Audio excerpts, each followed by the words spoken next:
पत्नी से 5 को बेटा नहीं खेल भइले पागल। ए गेड़ी पहले तहार किताब देखे सबसे पहले जौन कहले बालो और कि गणेश पहले देखे ना तो छाल से तहार कान काट के पर भेजे। चिंता मत कर जा तरह जानता छाल से कान पर धरा के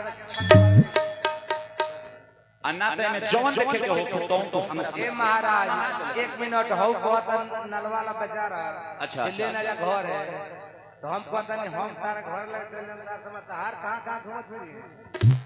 कार लगे पुलिस। अरे हमार जिंदगी लेला हमार जवानी लेला मन करे तो स्टाफ बनवा लो मन करे तो जवानी लेला पहले खातिर मर्दानी लेला हुन खातिर एगो टोपी मुल्तानी लेला हिंका से हो लेला हुन से हो लेला जौन कुछ दिल्ली आ बुढ़ऊ से लखनऊ लेला ए जगह नेता से मिल के एगो कार लेला आ चल जा पटना आ नीतीश से जाके पूरा बिहार ले एहू से मन नहीं खमान तो पकड़ो गलत ना पकड़ लो सब करा आ चल जा कहां दिल्ली अब मोदी जी से जाके पूरा इंडिया के साथ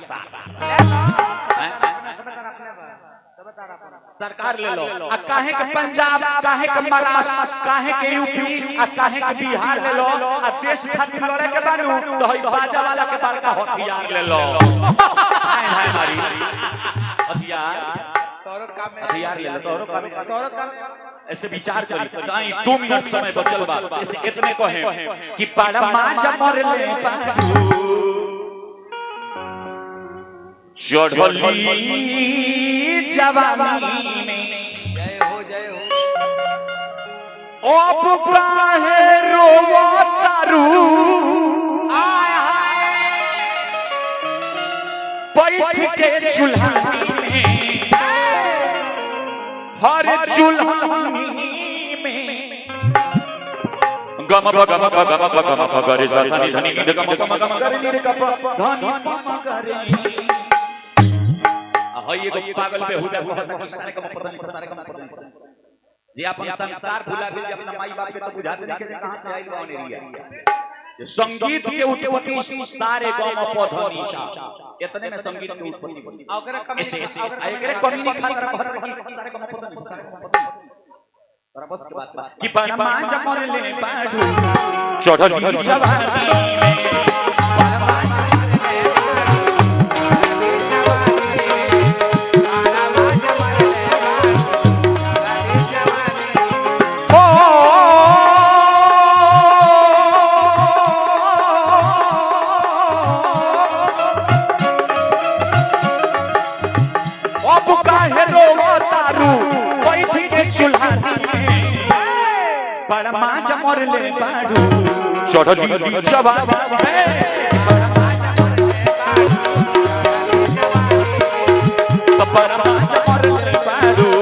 चढ़ली प्रेम से बोलिए बाबा विश्वकर्मा की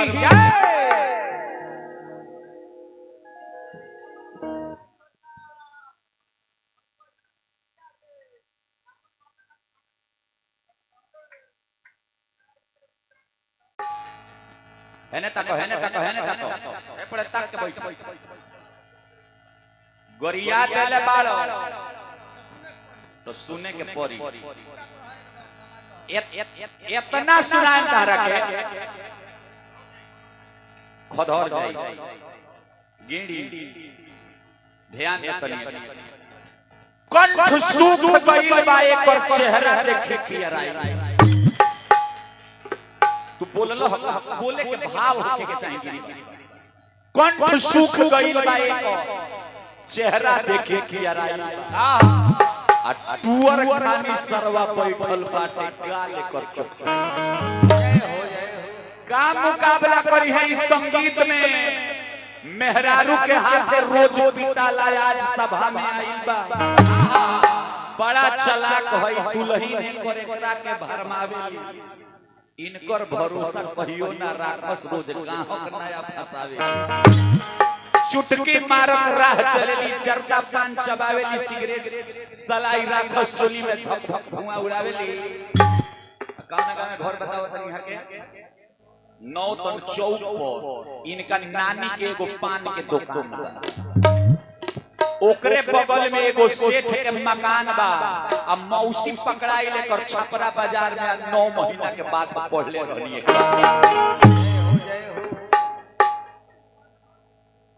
है ना ताको तहारे है बो तहारू गति करे असल बाप के बेटा होकर तो किताब के मंगावो। हम कहनी है कि कीरी कहां से आई एक प्रमाण हमरा ना मिले। ब्रह्मा के द्वारा 4 वर्ण के उत्पत्ति भइल, लेकिन में कीरी कहां लिखल बा कि कीरी कहनी को ब्राह्मण हो जाके क्षत्रिय हो जाके पैस हो जाके शूद्र हो जाके हिंदू हो जाके मुस्लिम हो जाके सिख हो जाके ईसाई हो जाके। हमारा प्रमाण नहीं के मिल, हम ना कहने कि प्रमाण नहीं लिखेगा ना, हमारा एक प्रमाण नहीं के मिल। तहरा लगे कोनो प्रमाण होखे तो तू ओकरा के देखाओ कि कीरी जाति के यहां से उत्पत्ति भेल, देखाओ। आ जवन तू गणेश जी के बारे में बोलला हुआ कि गणेश जी के शंकर जी के मुख से जौन भइले अर्थ गणेश ओकरा के साबित करो, किताब देखाओ। गाय की पंथ परे आ जितना साता के रुपया बतावे ना तो हम देखाए। ये हमरा जितना बात बोलल बनी देखाए। अभी विश्वकर्मा जी के बारे में आगे बढ़ला ना, इतने में रहल पहले सुन है तनी तार पाई के दवाई को तार के ठोकाई काहे कि साला अपना पार्टी के हमें साला अपना पार्टी के हमें आ हरदम राखेला भेजा में टेम्पो क्रिया कहियो सुधरल वाला सुधरी हो जाला हर जगह टेम्पो। तीर चलाने से पहले निशाना सीखो, सर उठाने से पहले सर झुकाना सीखो। अरे मुझे तो क्या आजमाएगा, साज उठाने से पहले साज बजा। काहे कि चांद की रात में बरसात बुरी लगती है, घर में हुल्लास तो बारात बुरी लगती है। लाख साजबाज आवाज क्यों न हो, पर दिल में कोई दर्द हो तो मुझे हर बार बारात अवतार हो गई। बारात कहले है कि बारात अवतार भइल बा भगवान के सुअर के, तो सुअर के अवतार भइल बा तो सुअरिन सुअर के शांति बनाई है उनका समझपति हम बतिया होता है ना। तनिकता को है ना ताको लिखो एगो बात पर ध्यान दो गिरी जानता का पिंटू बाबा कि दुनिया में बेटा सरवाई डोम के कहाला गलती तो नहीं बोला घोड़ा के चाम से एकर देह मलाला साल में एक बेरा से तली कर खेदाला आ टूट गइला पर सरवाई मान पर फेकाला आ सुपुआ हम तो चलनिया के जाना कहते हैं में मन कतरा पुतरा आ उनका समय समय होई सरौ बउआइल बारे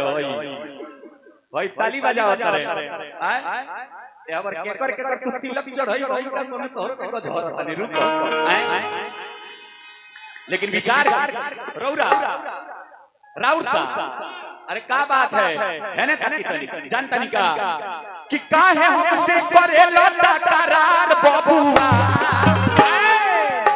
तू तो लग बदुलरुआ हमर सार हम नहीं की कह ऊपर से ले आओ वासुदेव जी कंस के बात वासुदेव जी कंस के बात होता सब दिन के बनल से आज वे हम छोड़ाए लेकिन कोई या क्या नानी के फुआ के कहले एक बिगड़े लगल ज्यादा ना रे कि हई गिरिया तो लौलो बड़ छिनार हो माई तो एक रख ले बहिन तो एक रख ले फुआ तो एक रख ले चाची तो एक रख ले मौसी तो एक रख ले अरे बिस्को भातार माई तो एक रख ले बिस्को भातार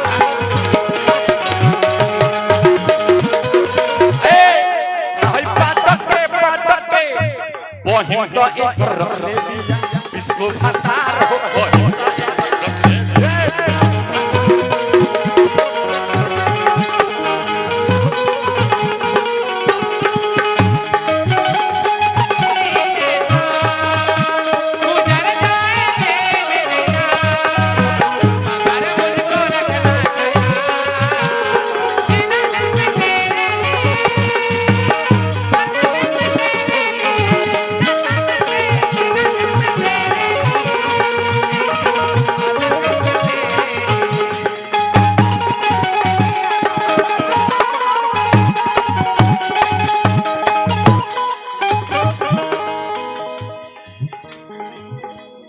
लइका भूखाई तो रोई लइका भूखाई तो रोई आ कबो कबो पाटक जी जाके सोई आ दोगला के जामल सारवा दोगले न होई तू यहाँ वही तो तहार बड़ा नाम भई और जे ना जानत रहे वो भी पहचान गई आई जी लोग के बात हम का बताइए कि बाबा तहार वो बड़का बड़का पीएचडी लोग बीमार काहे अब तने कहीं है फुआ भगली इनके जादू जी के लेके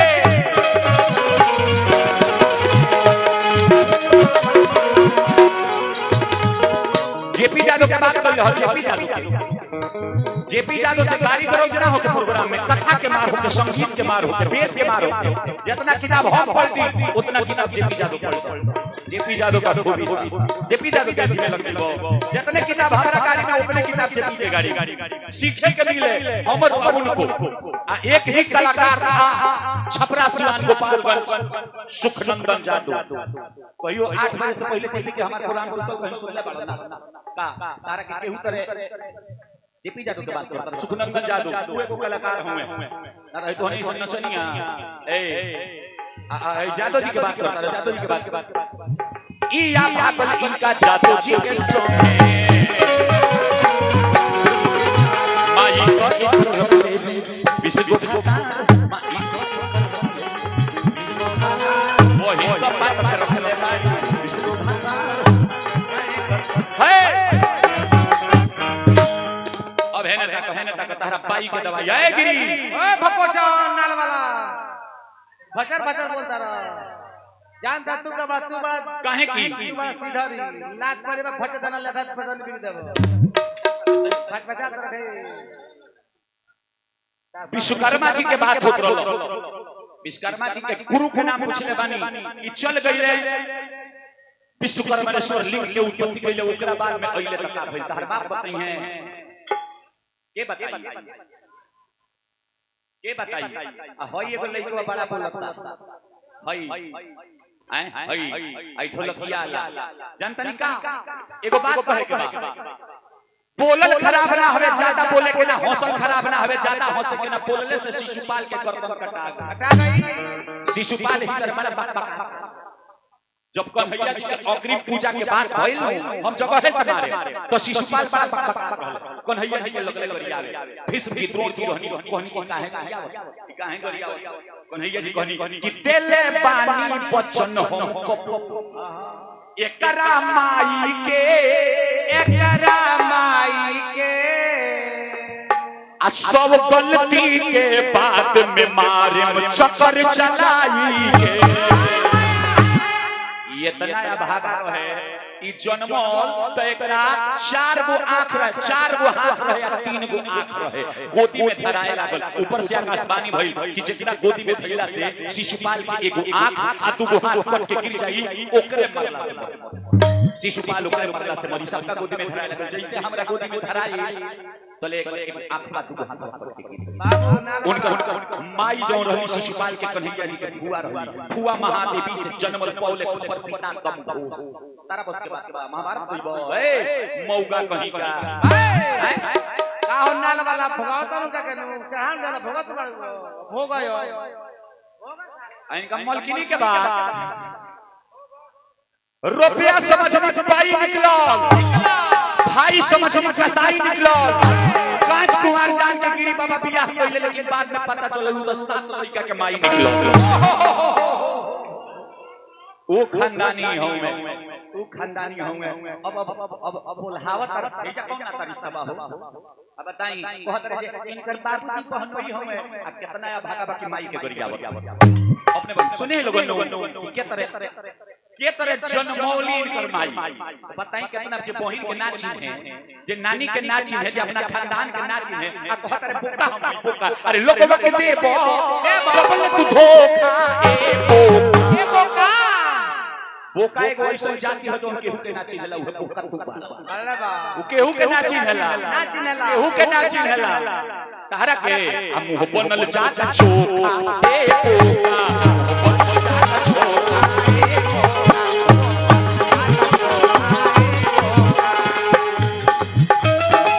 ए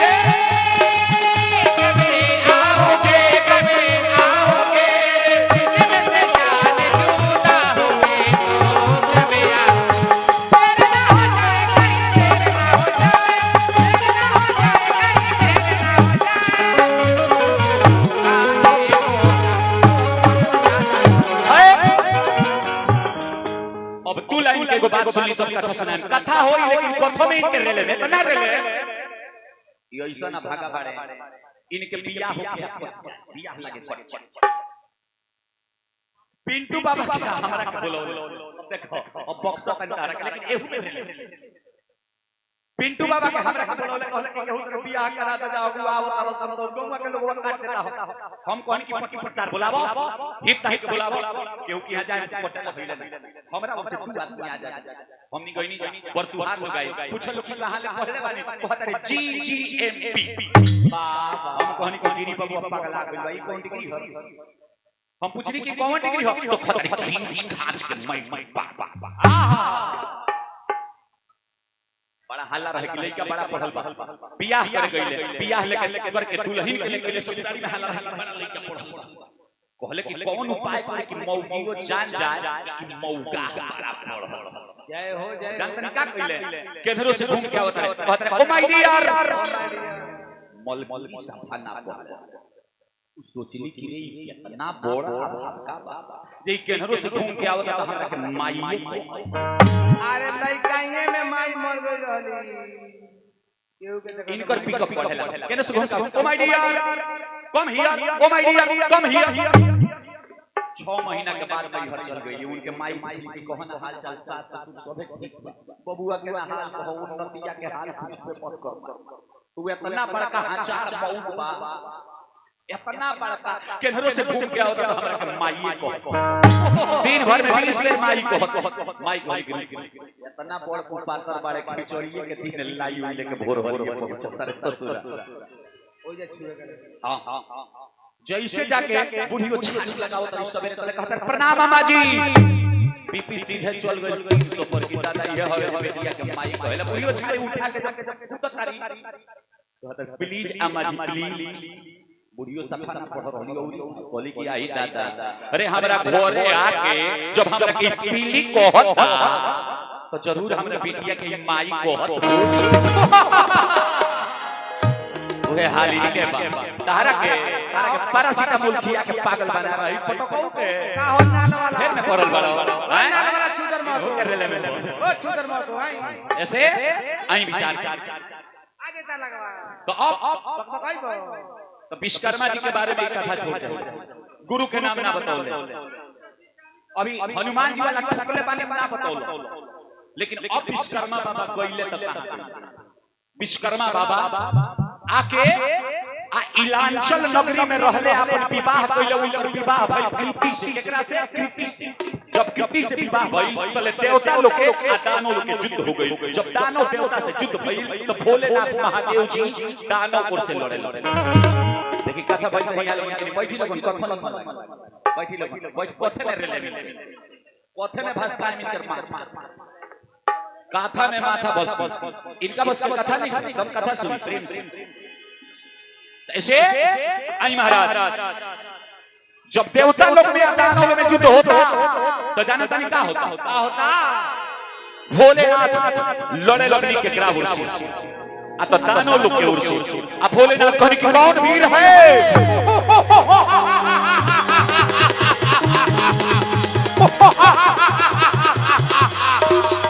कौन वीर है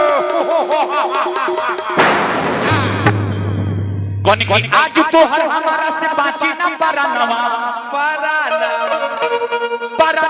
करेला ठुकुर ठुकुर अरे ठुकुर ठुकुर अरे ठुकुर ठुकुर बालो तुके ने सटकल आज ठुकुर नता को ठुकुर ठुकुर अरे ठुकुर ठुकुर अरे ठुकुर ठुकुर देवता लोग में हाहाकार मच गई सारा देवता लोग पहुंच गए कहां तो जाके देव गुरु बृहस्पति के लगे बृहस्पति कहले कि हम करी तो का करी तो बृहस्पति गइले बाबा विश्वकर्मा के लगे अब बाबा विश्वकर्मा के लगे जब गइले तो बाबा विश्वकर्मा जोन बारे तो बाबा विश्वकर्मा अंधन के बुला के अंधन से कहले कि तू जाके भोला जी से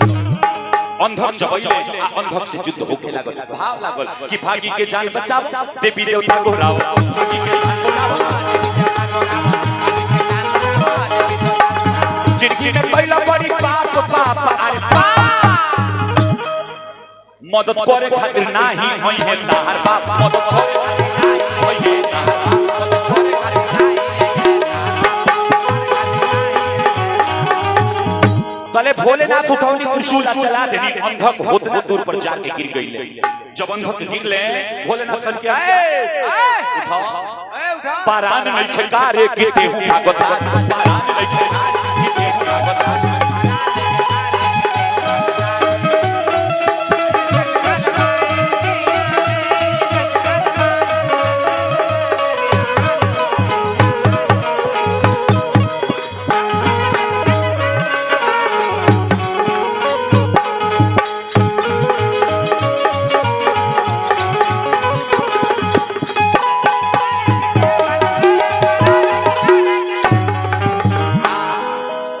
भोले बाबा से अंधक से लगातार युद्ध होखे लागल। आ जब युद्ध होखे लागल तो दोनों जाने के तन से पसीना के बूंद गिरल। आ दोनों जाने के तन से पसीना के बूंद गिरल तो एगो विकराल पुरुष पैदा भइले।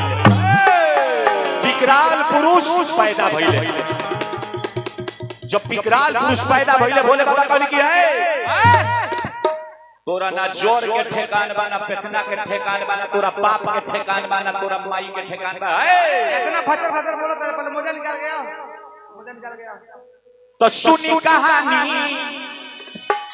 अनेरा माल के हे सार के। तो सुनी कहानी अनेरा माल के हे सार देखी किया जे पार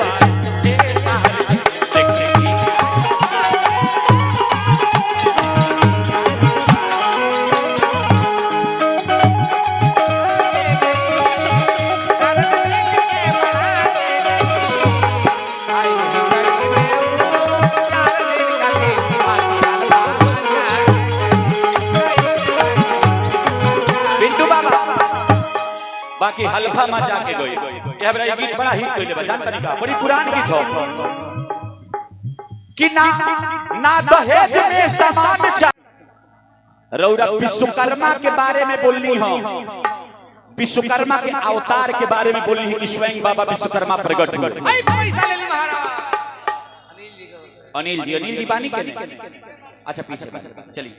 51 रुपया अनिल जी के ओर से लाके ओकरा बाद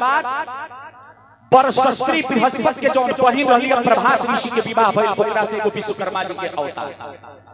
दूगो बात बोलली एगो औरी कहनी है कि पाप सुत देव के बेटा भी विश्वकर्मा बनल।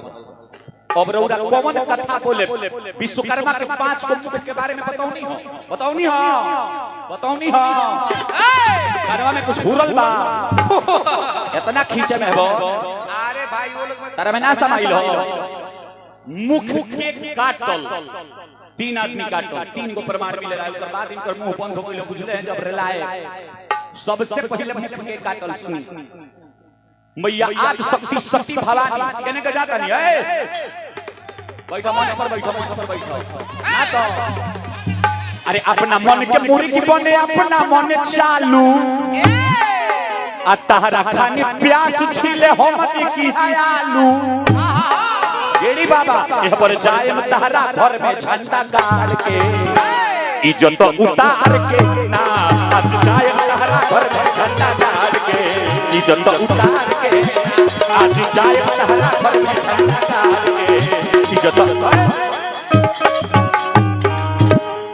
पहले कथा पर ध्यान दो कथा से तहर बाधा उठाओ तनी तो सबसे पहले उन्मुख के काटल प्रथम प्रमाण देता नहीं जौना बेरा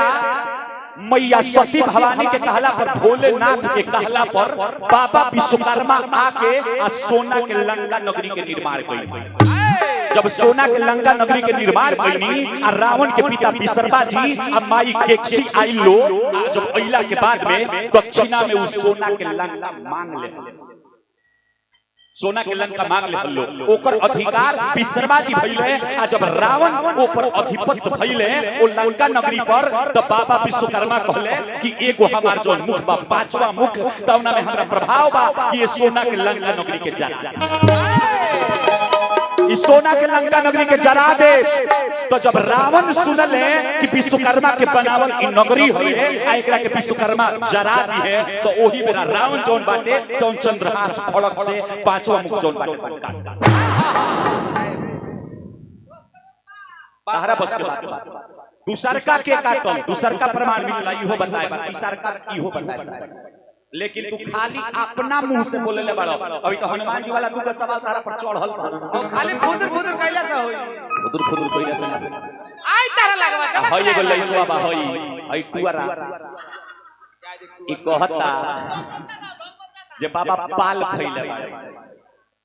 तहरा घरे देवी देवता के पूजा होला तो तहर माई के पनवा चढ़ा के गोड़ लागे अल्लाह बाबा के पूजा पाठ होला अब पैसा ना भागा के का बुझाता कि पान ना होवे तोहनी के पान ना खइब जा तोहनी के हो गइल बा जॉन्डिस के बीमारी तोहनी के हम खियाव तनी रुको अरे पान ना खाई ले खाली बोतल खींच ले जा ए गिरी बाबा शाना खेसारी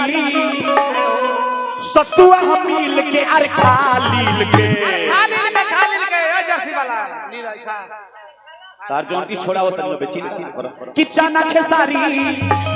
सतुआ मिल के अरे खालील के ओई प्याज तू को छील के अरे खाली ओई प्याज तू को छील के अरे खाली ओई प्याज तू को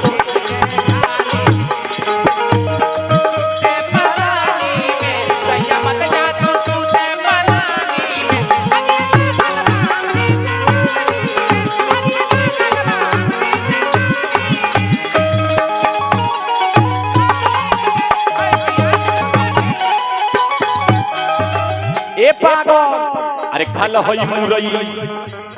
पाटक जी के मुरई अरे हाइब्रिड तहर जौन की छूट जाई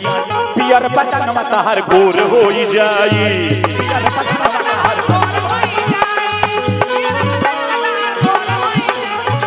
जौन के ना उख खई हो जौन के ना उख खई हो पोरे पोरे छील के अरे खालील के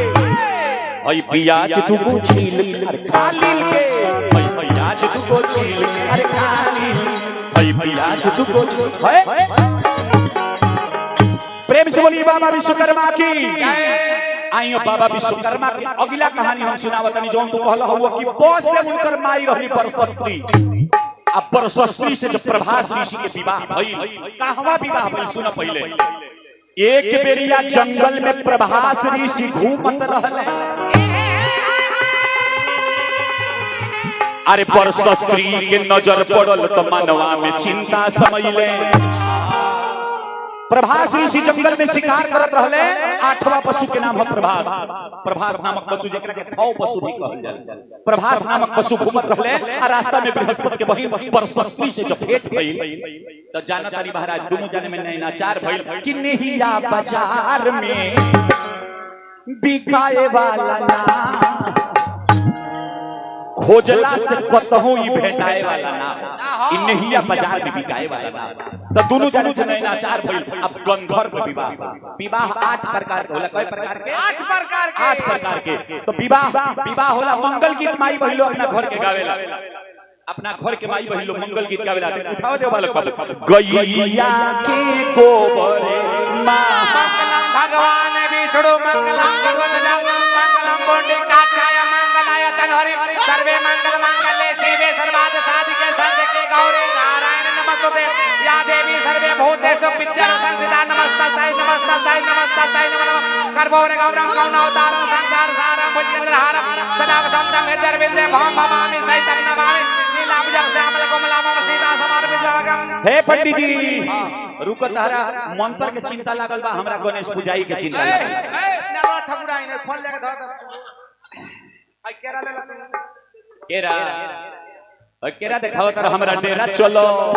तो के खियाए में धूपल के हमरा डेरा चलो तारा के पाठक जी गणेश पूजाई के नेक दे दिए तनी मल्लिकार से कुछ गणेश पूजाई के नेक भेजवा दी पप्पू बाबा कहां बानी पप्पू बाबा हां बानी रौरो कुछ दे दी ओसमन पूजी की रौरो केहू के तिल के चढ़ावत नहीं है और पाठक जी पाठको बाबा पूजी की तिल के चढ़ावत नहीं है क्या बात है तो ऐसे आई महाराज तो अब परशस्त्री के प्रभास ऋषि दोनों जाने के विवाह जब दोनों जाने के विवाह भइल कटप्पा ड्राइवर अच्छा चलिए यहाँ के उसे गणेश पूजाई के लिए 100 रुपया लागल पाठक बाबा किसी आए पाठक बाबा के ओर से भी 51 रुपया के हाजिरी लागल भूसी के तरफ से वाह 51 रुपया के हाजिरी लागल। कल्याण करी हनुमान जी बाबा विश्वकर्मा सबके मनोकामना पूरा करी। पप्पू बाबा तनी आ जाई पप्पू बाबा। तो दोनों जाने के विवाह भइल आ दोनों जाने के संपर्क से एगो लड़का के उत्पत्ति भइल जेकर नाम पड़ल का आत विश्वकर्मा। जेकर नाम पड़ल विश्वकर्मा। जौन रोग करी कि प से माई के नाम रहे। तो अब जौन ई कथा देखावता कि विश्वकर्मा जी जब भइले तो विश्वकर्मा जी गइले जानतनी कहां? जानतनी कहां? पाठक जी के जीजा जी के ओर से। चलिए 21 रुपया के हाजिरी लगा। क्या बात। हनुमान जी कल्याण करी मनोकामना पूरा करी सबके मनोकामना पूरा करी। तो अब महाराज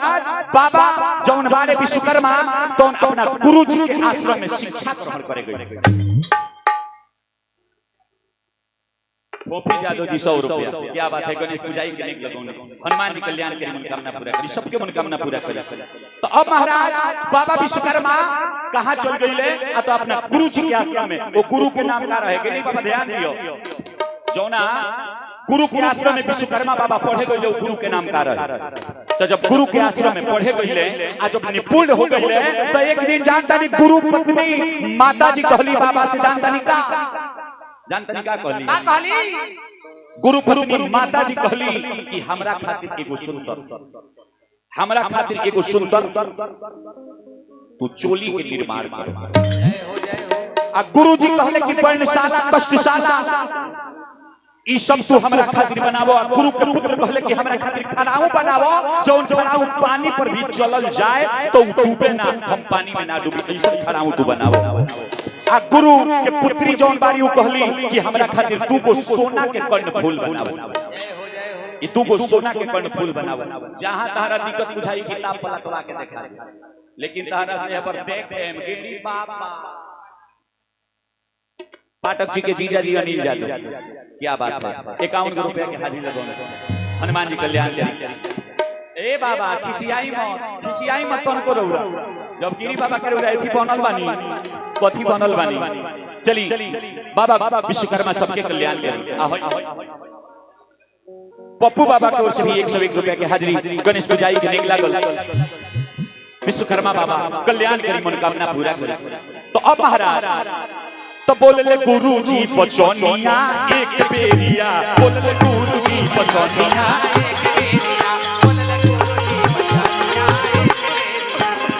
एक बेरिया हो